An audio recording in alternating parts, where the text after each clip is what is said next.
C'est le moment de la finale entre Matt Miller qui avait donc dominé les parties de qualification. Le voici, Matt Miller au premier plan. Et donc Phil Hulst qui est parti des quarts de finale et qui est allé jusqu'à la finale face à son adversaire. Donc Matt Miller, et ça commence pas très bien. Alors ça commence mal.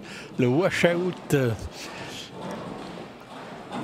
n'a pas touché la quille numéro 1. Ceci dit, c'est pas un split. Tant qu'il y a la quille numéro 1, ce n'est jamais un split. Mais il faut quand même le réussir. C'est pas facile. Allez, Phil Hulst qui a très bien terminé la demi-finale. Et qui reste sur une bonne dynamique là avec ce strike pour débuter. Oui, et puis les deux parties que nous avons assisté, les deux parties où nous l'avons vu jouer, il a fait 229 et 227. Hein, il est bien dans... Oh là là, il a raté de peu là.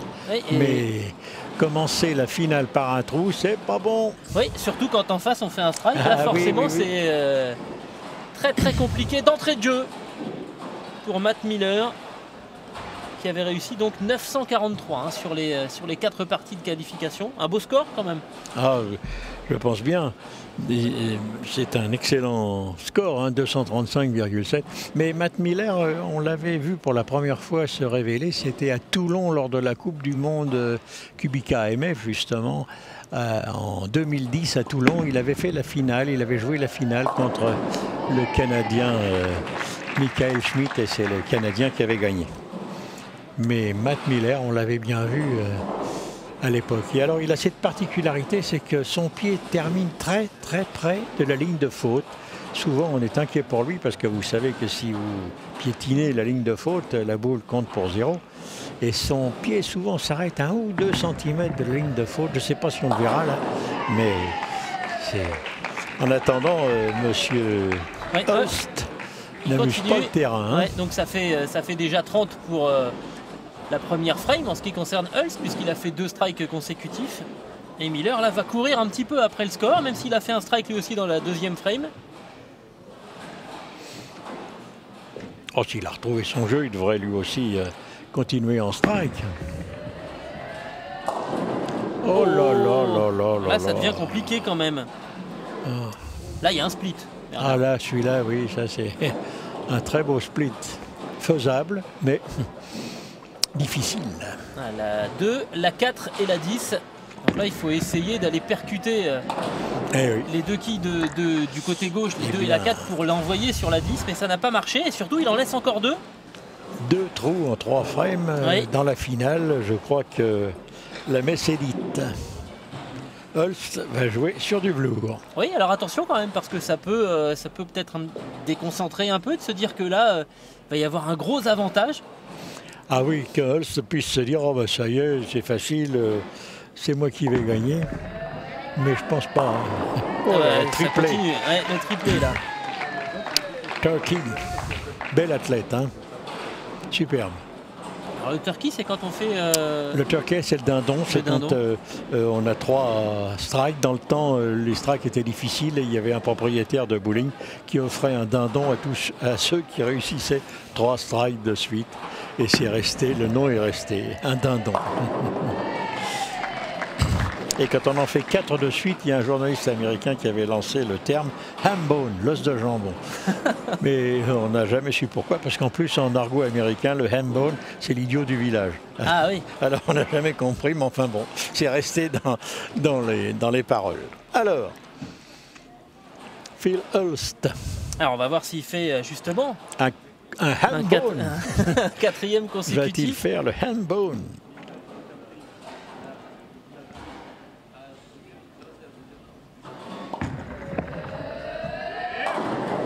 Et non. Et non, il s'arrête au dindon. Phil Hulst.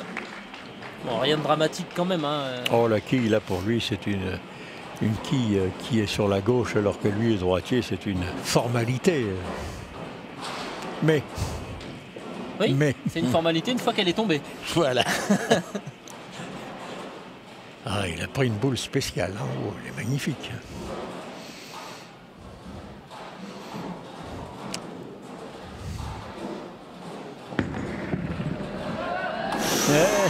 Et on le disait, hein, formalité, oui, mais c'est pas passé loin. Et là, il n'y avait rien de trop. Vous voyez l'écart, hein, 89 à 44, là, les deux trous en début de partie pour Matt Miller, qui ont été dévastateurs pour le score de l'Anglais. Maintenant, il n'y a plus qu'une seule solution, c'est le strike. Et les strikes consécutifs. Eh oui, mais aïe, aïe, aïe, aïe, aïe. Encore une fois. Jusqu'à présent, il n'a réussi qu'un seul strike sur cette partie. Et on voit bien la différence, hein, de gestuelle avec un geste beaucoup plus coulé pour Phil Hulst et un lancer beaucoup plus heurté. Oui, c'est ça. Oui. Il force un peu, oui.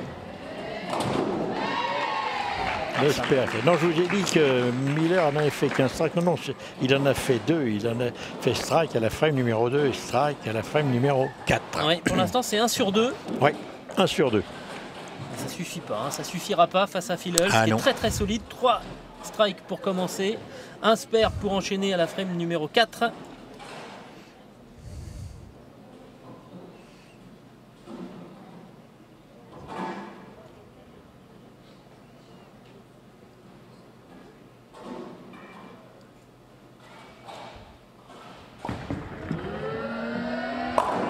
Oh là là. Ça fait 4 strikes en 5 frames, hein, en pour 5 frames. Le néerlandais. C'est une première moitié de partie là, très très solide de la part de Phil Hulst, qui va continuer à creuser l'écart sur son rival. Monsieur Matt Miller, vous devez faire strike maintenant. Absolument.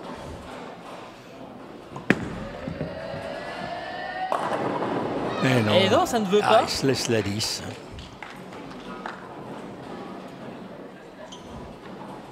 La particularité de cette compétition, il n'y a aucun gaucher. Oui, je me suis fait la réflexion. J'ai pas forcément fait attention sur la première rencontre.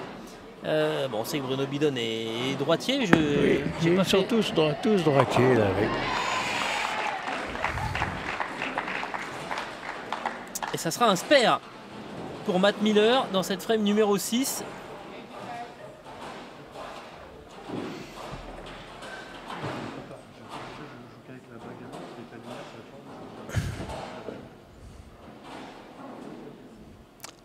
Hulst.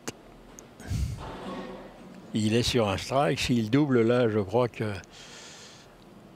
il se met hors de portée. Oh, et c'est magnifique. Et magnifique. Dans la gestuelle et dans le résultat, c'est superbe. Et l'écart qui continue de se creuser, 46 points d'écart. Oui, 46 points. Là, et il ne reste que 4 frames à jouer. Il faudra un petit miracle, hein, pour Matt Miller. Surtout, il a plus son destin entre ses mains. Là. Ça passe forcément.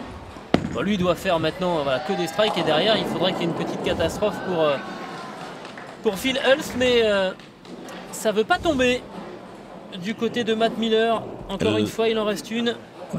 La quille numéro 3, c'est pas difficile. Ça doit être une formalité. Et il la joue avec sa boule de strike. Il n'a pas pris sa boule de spare. C'est quoi là? Il est passé à côté. Oh là là là là. Bon, ben là, il n'y a plus de match. On connaît le vainqueur de la compétition à Vitré. Ça sera Phil Hulst. À Vitré en Île-et-Vilaine. Il y a une différence entre une boule de strike et de spare. La boule de spare est réputée prendre beaucoup moins de courbes, beaucoup moins de crochets que la boule de strike. Dans le temps, on disait que la boule de strike devait être une boule molle, c'est-à-dire qu'elle était d'une consistance un peu plus molle, autant que faire se peut. Et donc, elle prenait beaucoup d'effets. Tandis que la boule de spare, qui est une boule dure, elle a tendance à aller tout droit. Et on ne cherche pas sur une quille seule. Oui. Il n'y a pas besoin d'avoir une trajectoire particulière. Ça n'a aucune importance. Hein. Et le premier petit faux pas de Phil Hulst. Oh. C'est le deuxième 9 de sa partie, mais Elle roule sur les trous, on l'a bien entendu. Oui. Hein. Elle roule sur les trous, ça vous le met, le spare est fait. Là, l'écart est considérable maintenant. Oui, on avait 46 points d'écart après la frame numéro 6. L'écart qui continue de se creuser. La Matt Miller n'a pas réussi du tout à rentrer dans cette finale. Ah voilà. Ah bah beau. quand même. Frame numéro 8 donc. Aurait-il trouvé sa ligne de jeu? Ça arrive ça, vous savez qu'on cherche, on cherche, on cherche. Et il faut tellement peu de choses. S'avancer d'un demi-pas, se reculer d'un demi-pas. Oui, et puis le fait aussi que Phil Hulst ait démarré en quart de finale, il a pris ses marques. Absolument. Et la piste évolue en Voilà. même temps que lui, quoi, finalement. Exactement. Alors là, il y a deux possibilités. Phil Hulst, comme il a déjà joué 2 lignes avant, il est parfaitement en ligne, il sait ce qu'il fait. Par contre, si jamais Phil Hulst perd, c'est parce qu'il était fatigué. L'autre, comme il n'a fait qu'une partie, il est moins fatigué. Oui, mais il est moins réglé. Ah, celui-là, il est crapuleux. Oui, là, c'est sûr. Mais bon, vous le voyez, hein, l'écart qui continue. 67 points d'écart désormais. Oui. C'est fini.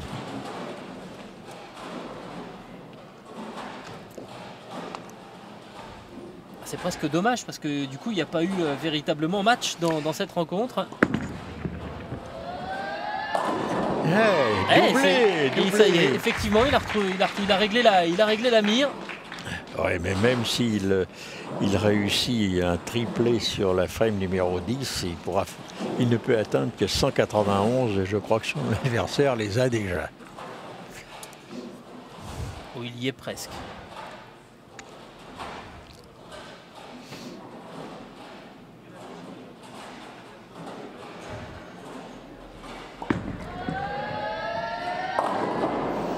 Ah, ce sera le 9. Il reste la 3 pour Phil Hulst.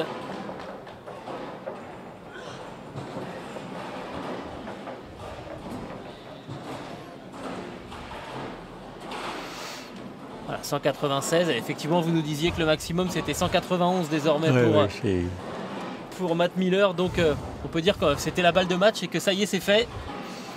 Et alors pour la petite histoire, il faut bien savoir que s'il gagne cette partie, cette finale, il touchera 2500 €, monsieur Hulst.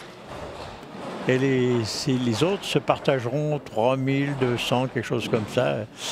On a quand même réussi à trouver un peu d'argent Pour faire une prime. pour faire une prime intéressante. Bon, on n'en est pas encore aux 200 000 $ alors. Non. Ça viendra. Ah. Ouais, mais il continue, fait plus que des strikes, monsieur Miller. Oui, c'est un petit peu comme son compatriote, hein, Mike Query, qui avait terminé en faisant des strikes lui aussi, mais alors que le score était déjà trop largement en sa défaveur.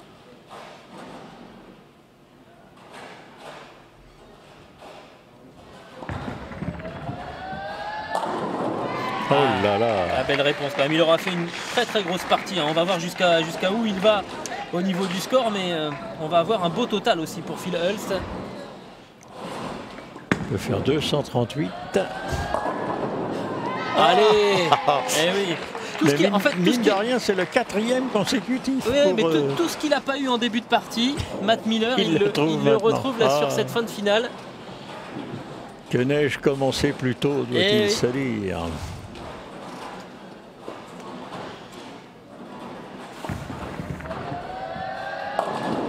Oh, le beau split. Il était temps que ça se termine, hein, finalement, pour Phil Hulst, parce qu'on sent que le rapport de force est en train de s'inverser. Oui, s'il fait une quille sur ce split, il fera un total de 227, alors qu'il a fait 229 et 220. Toutes ses parties jouées ici sont à plus de 220.